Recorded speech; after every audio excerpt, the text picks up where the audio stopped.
What's up guys, this is your host Stsrt and welcome back to Chasm. So in today's video we will be talking about a very interesting thing actually. So I will be talking about 4 causes of obesity. Now these are the 4 main causes which are probably making you obese. Now before we start this video, I just want to say you that if you think that obesity is all about manipulating your calories, then my dear friend, tum galat ho.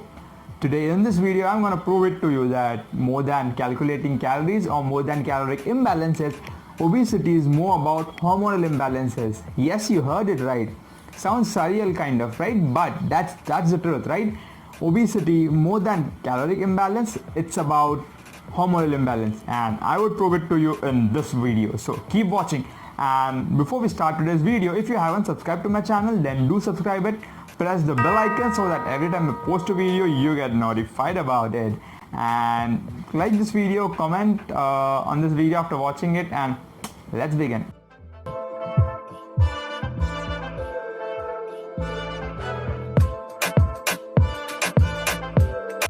First cause, insulin. Now I accept this fact that of late I have been talking a lot about this particular thing, right, insulin. But then you need to understand that insulin is a very important factor to obesity, right? And people are either not aware of it or they ignore it completely, right? So that is the reason why I keep talking about insulin, because insulin is the single biggest factor which contributes to obesity. Getting it? So now, as I've already said, and if you have been watching all my videos till now, you might be knowing how this mechanism works, right? But if you haven't yet, then I suggest you to watch this video which I had made on obesity and how it happens and how insulin spikes occur and how it leads to fat gain. Do watch this video. I'm putting the link in the description and also a button if that feature is still available. And yes, description of it in short. So insulin is one such hormone whose job is to basically balance the glucose levels in the blood, right? So whenever we eat food, the blood glucose levels increases, right? But when we eat junk food in particular or a sugary food, what happens is this blood glucose levels has an immediate spike, because of which there is a very high spike in the insulin levels also. Now what is insulin? Insulin basically acts as a gateway, right? It basically acts a gate to the cells. So whenever the glucose level rises, this gate opens and then cells take in all the glucose from the blood. But in case of junk food, the insulin spike is very high, right? And when the spike is very high, which basically means that there's a very high amount of glucose there in your blood. So because of which the cells now start getting filled with glucose, and because of which all the excess glucose that's present in the blood, insulin converts it into fat, and that's how you get fat. And that is the reason, though you might be in caloric deficit, you might still gain weight if you are not eating proper food, right? If you are eating junk food, sugary food, all the sweetened beverages, even the sugar-free beverages and stuff like that, you are still gonna gain fat. Mark my words. Now the second reason, now I come to the second reason, which is called as insulin resistance. Now as I said that due to insulin, the gates of the cells open up and all the cells take in glucose into them, right? But then constant high levels of insulin leads to filling up of all these cells, right? So now the cells don't have any capacity in them to absorb any more amount of glucose from the blood. So what they basically do is now they basically start ignoring insulin, right? So even if insulin spikes up, they just ignoring, meaning they create a resistance to this insulin response, which is called as insulin resistance. So what is insulin resistance? It is basically the ignorance of cells to spikes in insulin. Why? Because these cells are already high with glucose and they no more have any capacity to take in any more glucose from the blood. Hence, they start ignoring the spikes of insulin, and now here's the problem, right? Now since there's no cell taking up more glucose, the glucose in blood starts increasing, because of which now the insulin is forced to convert all this glucose in the blood into fat, and that's all is happening. That is the reason why once you get into this cycle, that is once you develop insulin resistance, the glucose in the blood starts rising up, because of which insulin starts rising up, and because of which fat storage increases, and hence now insulin resistance is high. The glucose that you're taking in, which is increasing insulin, right? And because of increasing insulin, it is further leading to an increase in insulin cycle, and then you get caught into this vicious cycle. And this is scary because you might not even get a single symptom of being in an insulin resistant state, but you might be an insulin resistant. And insulin resistance is associated to a lot of chronic diseases out there, right? It is associated to type 2 diabetes, high cholesterol, high blood pressure, obviously obesity, Alzheimer's, etc. And that is how, my friends, insulin resistance occurs. And once you get caught in this vicious cycle, it's very hard to break out of it. In fact, the difficulty to come out of this cycle, to break out of this cycle, increases with increase in the period or the duration for which you have been caught in this cycle, right? And that is the reason why obesity can get cured comparatively very easily in your initial stages rather in later stages, right? And hence, insulin resistance is a scary game, right? It can lead to a lot of diseases, and a lot of people out there who are diabetic are probably a patient of insulin resistance. Now this should be avoided. Third reason is cortisol. Now cortisol is a negative hormone in the body, right? So whenever we kind of go through a negative emotion, say sadness, or when you go through a failure, or you break up, or you go through a breakup in your relationship, or any kind of these negative emotions, you have cortisol hormones which are getting secreted in your body. Now these are stress hormones, and the sad part or the scary part of these hormones is that they signal to increase blood glucose levels, right? And hence again the same procedure, right?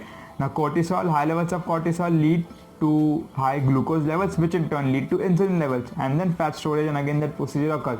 That's how cortisol and stress and all these negative emotions stimulate weight gain. Now we just basically focus on eating food and calculating calories and going on a caloric deficit. But it's very important for you to understand your reason of being fat, right? Like you might have been in stress for a very long time now, and that might be a reason because of your obesity, right? Or you might be eating a lot of food, that might be a reason for your obesity. So you need to know what your reason is, and then accordingly plan and make things or manipulate things to come out of it. For example, if you have been in stress for years and now you are just bringing down your caloric intake, thinking that now you might lose fat and get out of obesity, you might just get partial success, you won't get a complete success. So understand your reason of being an obese and then take according actions, right? The fourth reason is sleep.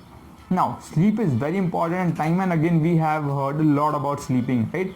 Now I know that we are in a lockdown state right now, so sleeping is no more an issue for most of us, but still, if you are someone who is so-called insomniac or something like that, and if you don't sleep a lot, then there's a big issue, right? Because research has shown that like 5 to 6 hours of sleep can be harmful. It's like sleep deprivation can increase the risk of obesity by about 100%. If you sleep for about 5 to 6 hours on a single night, your cortisol levels are gonna increase by 45 to 50% for sure. That is the reason it is very important to take a proper sleep of anywhere about 7 to 8 hours every night. Be stress free, be free of negative emotions, eat properly. Now these are the basic things, right? You need to understand the fact that the end goal is to have a disciplined life. If you are living a disciplined life, and by disciplined life I don't mean living like a Baba or something like that, right? That's not feasible and that's not practically possible for us, right? Given the things and all our works that we have right now.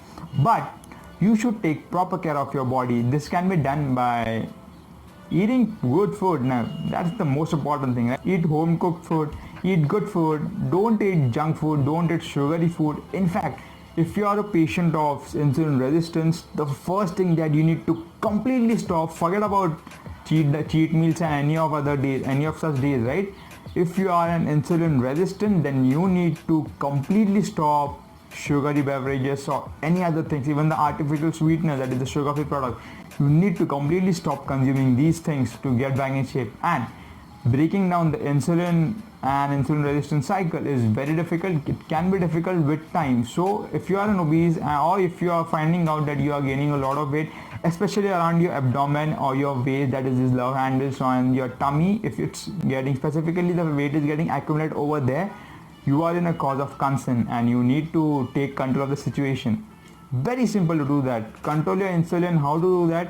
Eat whole foods. The fiber in the whole foods helps to regulate these blood glucose levels, because of which the insulin spikes are also not very high, and hence whole food should always be considered over these junk food.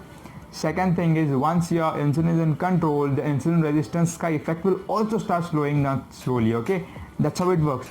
Third point, practically speaking, we all know that the kind of life that we have, it's almost impossible to be stress free all the time, right? So every time we are gonna have stress, we are gonna be under stress for something or other, right? And that's fine, that's totally fine. What matters is what you do to cure or overcome that stress, right? So try your calling, right? You need to figure it out for yourself. If meditation works for you, go for it. Meditate every single day, right? Second thing is you can just work out. Like workout has shown to reduce cortisol levels significantly, right? So whenever you are stressed out, you might not be in a mood to work out, right? But trust me, just get yourself to pick up that dumbbell or anything. If you are doing bodyweight workout, just go out there and start working out. And trust me, within 15 to 20 minutes, you will start to see the difference. You might actually start feeling good. So workout is a good way to reduce your cortisol levels, reduce your stress levels. Meditation is a good way. Do whatever you enjoy, right? Just one thing, if you are sad, don't eat bad food, right? Don't eat junk food, because that's one thing. People who are sad, they often tend to eat a lot of junk food and stuff like that. Because understand, this is a big trap, right? Because when your cortisol levels are high, they are already signaling your body to secrete glucose to increase the blood glucose levels, right? Which is already causing a rise in the insulin. So along with that, if you eat junk food, you are basically making trouble for you. Are basically increasing the trouble to 2x, right? Because of the junk food, the glucose levels are going to increase further, and which is going to lead a further higher spike in insulin levels, right? So that is the reason why, if you are stressed out, or if you are in a bad mood, or if you are sad or anything like that, don't consume junk food, period, right? These are the only things that you need to take care of. And obviously, last thing, sleep properly. Take a good night's sleep. And I personally don't feel that might be a major issue for a lot of you right now, because we are in quarantine right now, right? Lockdown. So that's not an issue. We are getting ample of time to sleep and stuff like that. But if you are not able to sleep, do take proper measures for it. Figure out your problems, why you're not being able to sleep, and then work on it. And basically live a disciplined life. That's all is required, right? And your productivity will also increase, because you will be free from diseases and stuff like that. That would be a good thing for you. So do that. Do tell me, how did you find today's video? And if you like it, then press the thumbs up. Subscribe to my channel, press the bell icon so that you get notified every time I post a new video. Comment down on my video and tell me how did you find this, and also suggest me topics to make videos on. And thank you so much, guys, that you have been, a lot of people have been requesting me, suggesting me topics to make videos, and I'm gonna make videos on all of them, right? They all are in process right now. Wait and watch. And also, if you have some more video suggestions, then put them in the comment section and I will make one for you. So till then, be happy, be smart, be disciplined, keep growing. See you soon. Ta-da.